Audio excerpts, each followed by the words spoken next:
Hello and welcome to this channel जहाँ पे आप स्टडी कर रहे हैं क्लास 11 के मैथ्स की। और इस सीरीज़ के लास्ट वीडियो में हमने लॉगरिथम फंक्शंस की स्टडी की थी। वहाँ पे हमने क्या देखा था, लॉगरिथम फंक्शंस के डेफिनेशंस के बारे में देखा था और हमने उनकी प्रॉपर्टीज डिस्कस की थी। ओके, आज इस वीडियो में हम उन लॉगरिथम से बेस्ड कुछ बेसिक क्वेश्चन सॉल्व करने वाले हैं ताकि हमें लॉगरिथम का पूरा आइडिया हो जाए और लॉगरिथम्स को हमें कैसे सॉल्व करना है वो हमें पता चल जाए। ठीक है, तो उसे समझने के लिए आज मैं आपके लिए कुछ क्वेश्चंस लेके आया हूँ और ये कुछ क्वेश्चंस है, ये वो क्वेश्चंस है जो प्रीवियस ईयर के एनडीए के एग्ज़ाम्स में आए हुए हैं। ठीक है, मतलब पहले के एनडीए एग्ज़ाम्स में ये क्वेश्चंस कभी ना कभी एक बार जरूर आए हुए हैं, तो उनके क्वेश्चंस मैं लेके आया हूँ।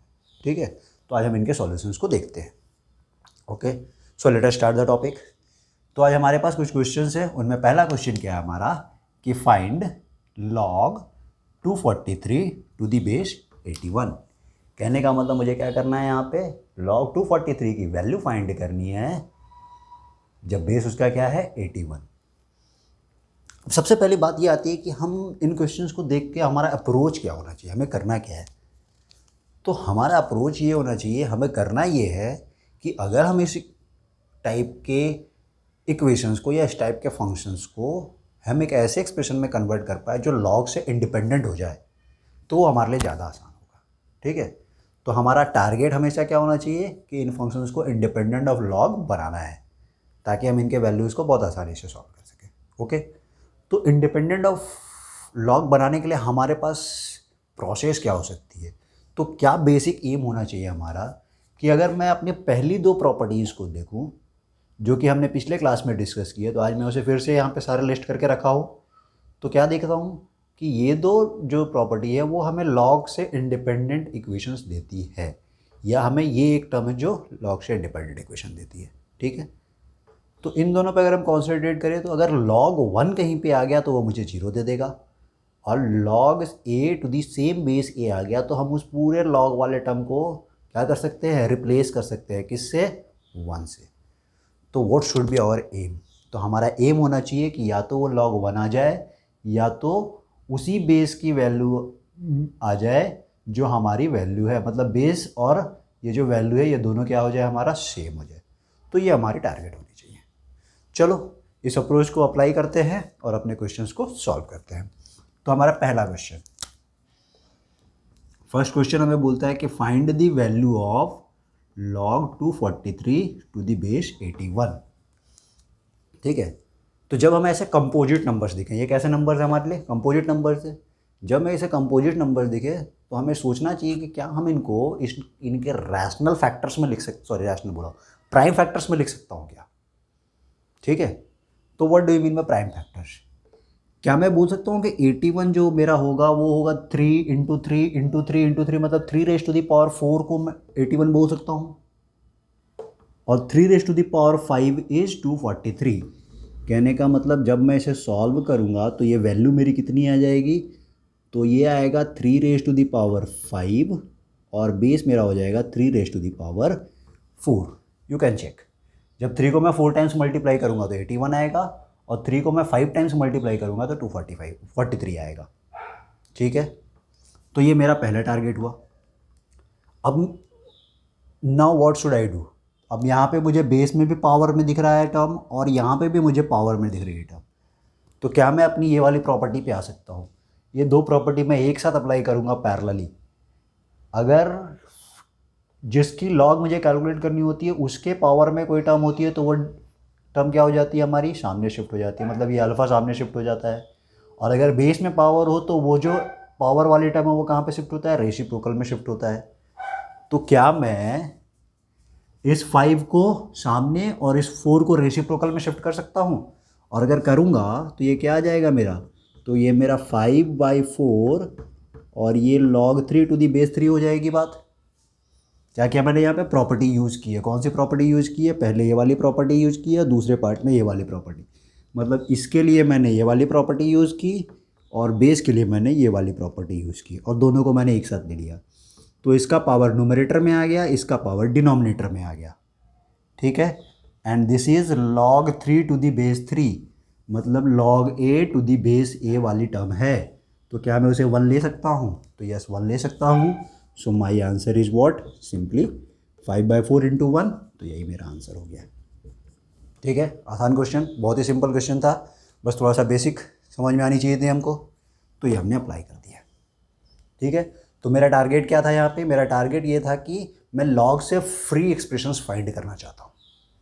ठीक है, वो कब कर सकता हूँ मैं? जब मैं जो नंबर होता है मैं उसी बेस में उसे कन्वर्ट कर लूँ। ठीक है, नाउ सेकंड क्वेश्चन समझते हैं और हमें चीज़ें क्लियर हो जाएगी। सो क्वेश्चन नंबर 2, क्या है क्वेश्चन नंबर 2? कि मुझे फाइंड करना है 2 log 2 to the base 8 minus 1/3 log 9 to the base 3। ठीक है, अब इसको अगर ध्यान से हम देखें तो ये क्या है? तो एक एक टर्म को समझो कि अगर मैं इस टर्म को इंडिपेंडेंट ऑफ लॉग बनाना चाहता हूँ तो क्या कर सकता हूँ मैं? तो क्या मैं इस 8 को 2 raised to the power 3 मतलब इस 2 के टर्म्स में एक्सप्रेस कर सकता हूँ? तो यस कर सकता हूँ।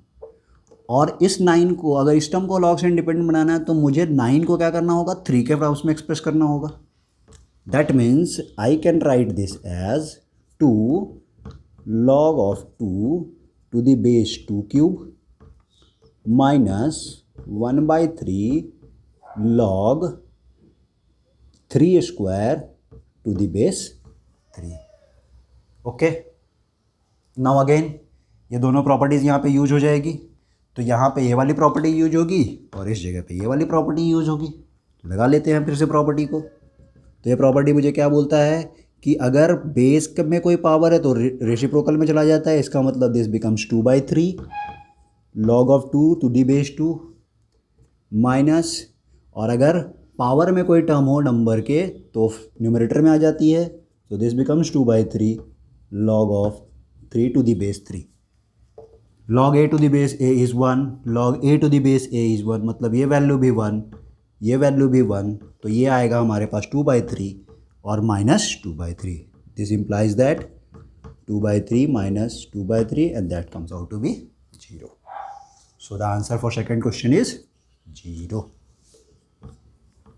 ओके, समझ में आ गई ये बात? ठीक है, चलो अब आ जाते हैं क्वेश्चन नंबर 3 पे। तो यहाँ पे हमें क्या दिया हुआ है देखो, तो log x raise to the power 5 to the base y into log y square to the base x into log z cube to the base z की वैल्यू, ये z है, ठीक है, z की वैल्यू हमको इसकी फाइंड करनी है। मतलब इस एक्सप्रेशन का फाइनल रिजल्ट क्या आएगा ये हमको फाइंड करना है। तो सबसे पहला काम क्या कर सकते हैं, जैसे भी मुझे कोई भी चीज़ पावर में दिखती है हम क्या करते हैं, उस पावर को शिफ्ट कर लेते हैं। ठीक है, अगर ये टर्म्स के साथ में पावर है तो नोमिनेटर में, बेस के साथ में पावर है तो डिनोमिनेटर में, तो मैं वैसा ही करूँगा। तो चलो मेरा क्वेश्चन नंबर 3 क्या है, तो मैं क्वेश्चन नंबर 3 एक बार लिख लेता हूँ। log x raise to the power 5 to the base y into में है log y square to the base x into में है log z cube to the base z। ठीक है, ओके। नाउ नेक्स्ट स्टेप मेरा क्या होगा, तो मैं यहाँ से 5 को फ्रंट में शिफ्ट कर लूँगा, तो ये मिलेगा मेरा log x to the base y। यहाँ से 2 को मैं शिफ्ट कर लूँगा तो into 2 log y to the base x। ठीक है, यहाँ से मैं 3 को सामने शिफ्ट कर लूँगा तो ये हो जाएगा log z to the base z। Okay, यहाँ तक की बात क्लियर है?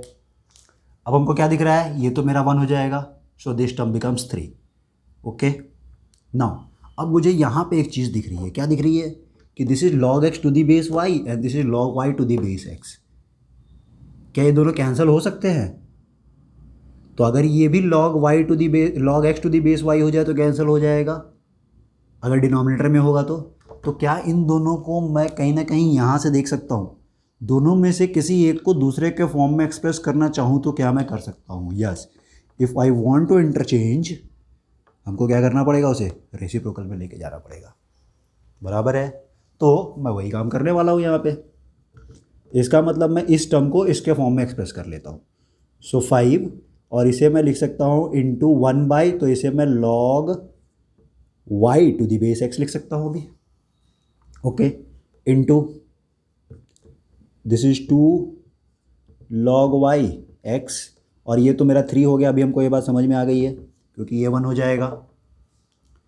सो ये कैंसिल हो गए। Now this is 5 into 2 into 3, so answer is 10 into 3 मतलब 30 हो जाएगा मेरा आंसर। समझ में आई बात कि इसका सॉल्यूशन क्या आएगा? 30 आएगा। क्या कर रहे हैं हम?